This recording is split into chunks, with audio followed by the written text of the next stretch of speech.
네, 안녕하십니까. 저는 오늘 사회를 맡은 사회자석분자 뿌리팀의 김석규입니다. 오늘의 세미나는 김상희 국회의원과 사회적 협동조합 뿌리팀, 퇴화생존문제, 쉐어하우스의 공동주관으로 정신장애인을 위한 생활지원주택 구입 방안 모색이라는 주제를 가지고 정신장애인의 보다 나은 주거환경을 위해 마련되었습니다. 이번 세미나를 통해 보다 안정적인 정신장애인의 주거환경 및 정책이 마련되기를 기대해봅니다. 먼저 지원주택과 초기자원 서비스라는 주제로 경기대학교의 이수경 교수님께서 발표해 주시도록 하겠습니다. 안녕하세요. 방금 전에 소개를 받은 경기대학교 민수입니다. 반갑습니다. 저는 오늘 여러분들과 함께 공유하고 싶은 이야기는 정신장애인 자리를 위해서 무엇이 가장 필요한가라는 거에 대해서 얘기를 나누고 싶습니다. 중요한 것은 집과 서비스다라는 생각이 들고요. 그렇다면 정신장애인의 자립을 위해서 필요한 집은 어떤 형태여야 되고 이 집에 붙어야 되는 서비스는 어떤 내용인가. 특히 서비스에서 집이라는 공간으로 이동을 할 때 그 초기 단계부터 세심하게 살펴야 되는 서비스는 무엇인가를 같이 얘기를 나누고 싶습니다. 지원주택 기능은 무엇이냐 했을 때는 중요한 거는 세 번째 보시면은 지역생활 유지 서비스가 결합된 저렴한 영구적인 거죠. 다시 말해서는 내가 살 수 있을 만큼 살고 싶어하는 기간만큼 살 수 있어야 된다라는 의미고요. 그 다음에 또 하나는 공간에서 주체적인 지역사회 구성으로 살아가도록 지원한 서비스가 결합돼야 된다. 그래서 서비스가 결합돼야 되는 주택이다라는 것을 얘기하고 있습니다. 그러면 지원주택이 왜 필요한가 해서 정신장애인과 관련돼서 얘기를 해보면요. 국가인권위원회에서는 지역사회에 거주하고 있는 등록장애인 당사자들을 대상으로 조사를 했었는데 이번이 장기화된 사유를 살펴봤습니다. 가장 큰 사유가 태어나 살 곳이 없었던 것 같아요. 또 살더라도 혼자서 생활이 어렵다. 그래서 여기 두 개만 봐도 집과 서비스가 같이 가지 않으면 어렵다는 것을 바로 보여줍니다. 그러면 주거우선의 원칙이 무엇인가를 먼저 살펴보겠는데요. 지원주택은 시설 거부자들 또는 시설에 살기 어려운 자들 그래도 자기가 살 수 있는 공간을 주어진다는 주거의 기본법에서 탄생했던 개념입니다. 이게 바로 주거 우선의 전략인데요. 시설 입소가 어려운 사람들일지라도 일정한 주거 공간에서 살아갈 수 있는 환경을 제공해야 된다.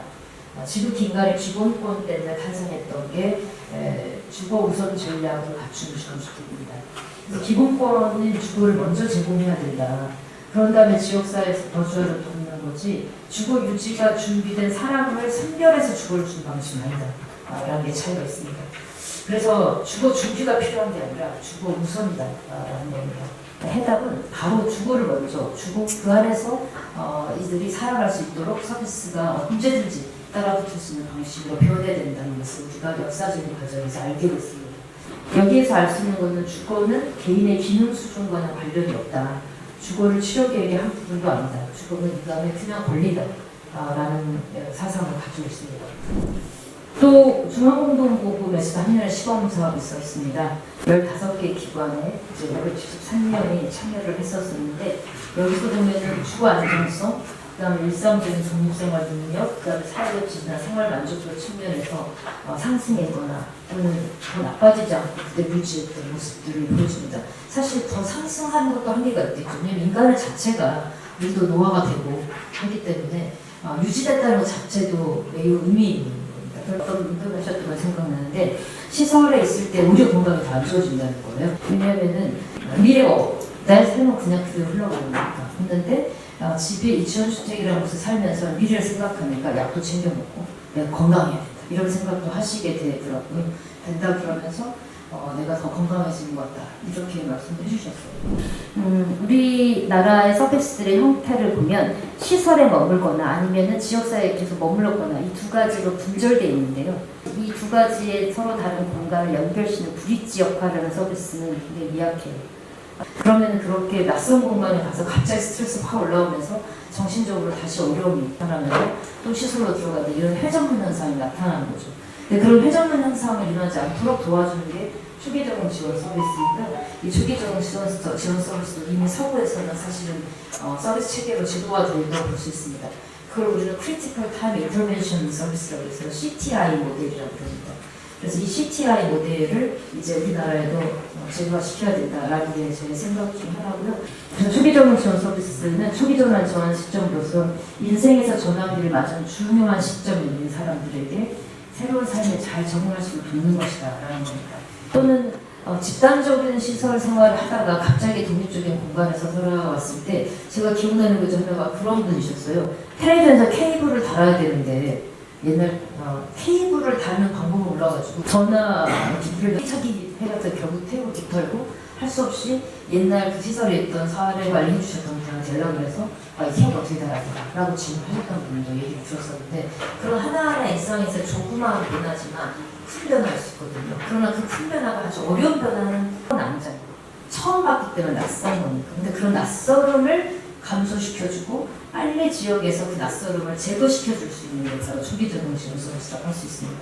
그 다음 보시면요. 초기적응은 결국은 굉장히 종합적이고 통합적인 사회 관리가 필요합니다. 왜냐하면 인간의 삶이 굉장히 복잡하잖아요.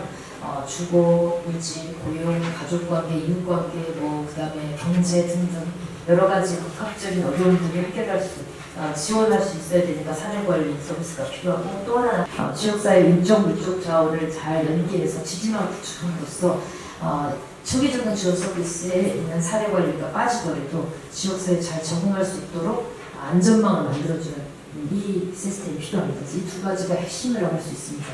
그 다음 보시면요. 마지막으로는 이렇게 여러 다양한 성과들을 국내외적으로 보여줬던 지원주택, 그리고 초기적인 지원 서비스를 잘 안착시켜서 어떤 방안과 제도가 필요한가.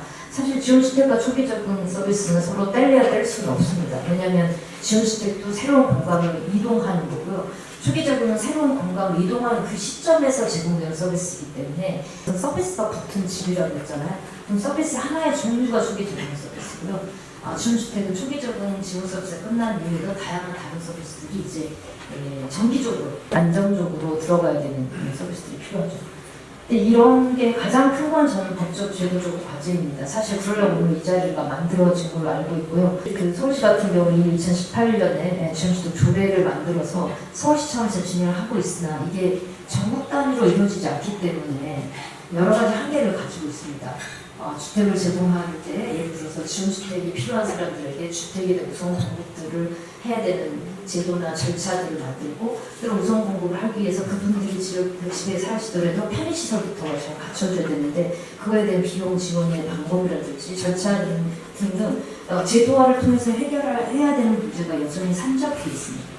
그래서 그런 그 지원주택에 대한 법적, 제도적 과제가 필요하다. 이거는 재정 확보와도 연결되어 있기 때문입니다. 그 다음에 문제는 또 하나는 주거지원 서비스죠. 아까 주거지원 서비스는 초기적인 지원 서비스를 포함해서 지원주택에서 정신적인 어려움을 가지고 살아갔을 때 이들에게 필요한 서비스들이 지속적으로 주어져야 되는데 이런 서비스에 대한 재정 확보가 필요합니다. 사실은 지원주택은 집만 있는 게 아니잖아요. 서비스가 같이 있어야 되잖아요. 그럼 서비스에 대한 재정 확보가 동시에 이루어지지 않으면 반쪽짜리가 되거든요. 그래서 이런 반쪽짜리가 되지 않도록 우리가 만들려면은 아까 법적 제도적인 변화가 반드시 필요하고 거기 안에서 중요한 건 핵심은 주거지원 서비스다. 집만 있어서는 안 된다는 걸 다시 한번 강조해드리고 싶고요. 이럴 때 주거지원 서비스 질적 수준 담보자 배치 기준 반드시 필요하다.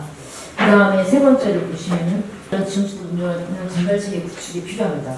예를 들어가지고 지원주택에 필요한 사람들을 잘 선별하는 것, 그들의 입주자 대의 명단, 연구를 관리하는 것, 지원주택 사업들에 대한 정책을 개발하고 홍보하고 서비스를 제공하는 서비스 제공자들에 대한 매뉴얼, 또 그들에 대한 전문적인 지원 등등 현대적 지원을 위한 전달체계도 같이 고민이 필요하다라는 겁니다. 마지막으로 말씀을 드릴 수 있는 주택의 비용을 다양화할 필요가 있다는 겁니다.